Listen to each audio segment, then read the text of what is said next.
एक समय श्री महादेव जी पार्वती के साथ भ्रमण करते हुए मृत्युलोक में अमरावती नगरी में आए। वहां के राजा ने शिव मंदिर बनवाया था, जो कि अत्यंत भव्य एवं रमणीक तथा मन को शांति पहुंचाने वाला था।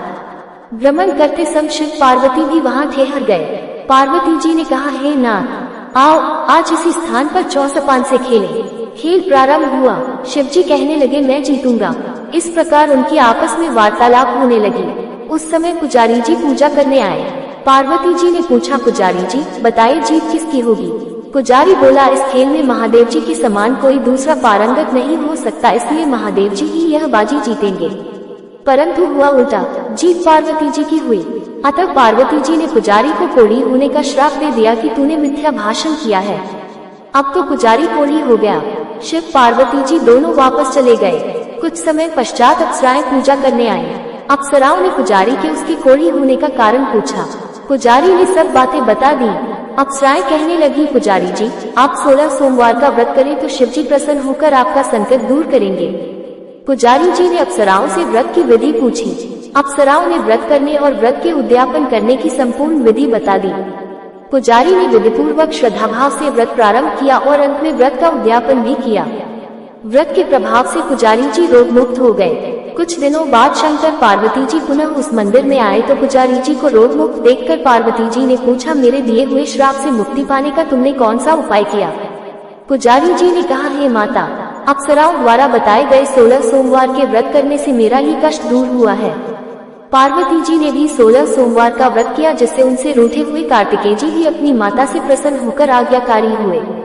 कार्तिकेय जी ने पूछा, हे माता, क्या कारण है कि मेरा मन सदा आपके चरणों में लगा रहता है। पार्वती जी ने कार्तिकेय को 16 सोमवार के व्रत का महात्म्य तथा विधि बताई। तब कार्तिकेय जी ने भी इस व्रत को किया तो उनका बिछड़ा हुआ मित्र मिल गया। अब मित्र ने भी इस व्रत को अपने विवाह होने की इच्छा से किया। फलतः वह विदेश गया। वहां के राजा की कन्या का स्वयंवर था। राजा ने प्रण किया था कि हथिनी जिस व्यक्ति के गले में वरमाला डाल देगी, उसी के साथ राजकुमारी का विवाह करूंगा। ये ब्राह्मण मित्र भी स्वयंवर देखने की इच्छा से वहां एक ओर जाकर बैठ गया। हथिनी ने इसी ब्राह्मण मित्र को माला पहनाई तो राजा ने बड़ी धूमधाम से अपनी राजकुमारी का विवाह उसके साथ कर दिया। तत्पश्चात दोनों सुखपूर्वक रहने लगे। एक दिन राजकन्या ने पूछा, हे नाथ, आपने कौन सा पुण्य किया जिससे हथिनी ने आपके गले में वरमाला पहनाई। ब्राह्मण पति ने कहा, मैंने कार्तिकेय जी द्वारा बताए अनुसार 16 सोमवार का व्रत पूर्ण विधि विधान सहित श्रद्धा भक्ति से किया, जिसके फल के कारण मुझे तुम्हारे जैसी सौभाग्यशाली पत्नी मिली। अब तो राजकन्या ने भी सत्य पुत्र प्राप्ति के लिए व्रत किया और सर्वगुण संपन्न पुत्र प्राप्त किया। बड़े होकर पुत्र ने भी राज्य प्राप्ति की कामना से 16 सोमवार का व्रत किया। राजा के देवलोक होने पर इसी ब्राह्मण कुमार को राजगद्दी मिली, फिर भी वह इस व्रत को करता रहा।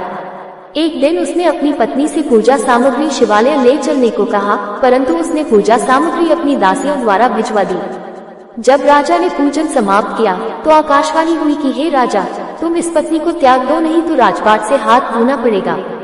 प्रभु की आज्ञा मानकर उसने अपनी पत्नी को महल से निकाल दिया। तब वह अपने भाग्य को कोसती हुई एक बुढ़िया के पास गई और अपना दुखड़ा सुनाया तथा बुढ़िया को बताया, मैं पूजन सामग्री राजा के कहे अनुसार शिवालय में नहीं ले गई और राजा ने मुझे निकाल दिया। बुढ़िया ने कहा, तुझे मेरा काम करना पड़ेगा। उसने स्वीकार कर लिया। तब बुढ़िया ने सूत की गठरी उसके सिर पर रखी और बाजार भेज दिया।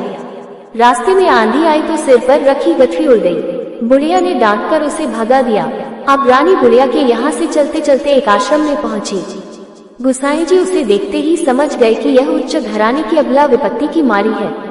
वे उसे धैर्य बंधाते हुए बोले, बेटी तू मेरे आश्रम में रह, किसी प्रकार की चिंता मत कर। रानी आश्रम में रहने लगी, परंतु जिस वस्तु को वह हाथ लगाती वह वस्तु खराब हो जाती।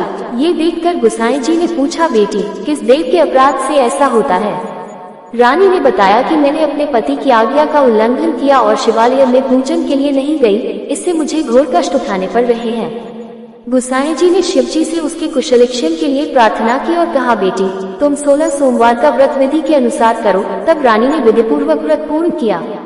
व्रत के प्रभाव से राजा को रानी की याद आई और दूतों को उसकी खोज में भेजा। आश्रम में रानी को देख दूतों ने राजा को बताया।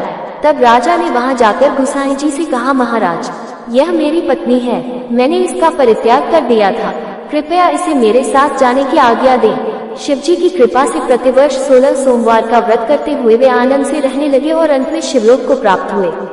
कथा सुनने के पश्चात शिवजी की आरती ओम जय शिव ओंकार गाएं। ओम नमः शिवाय, हर हर महादेव।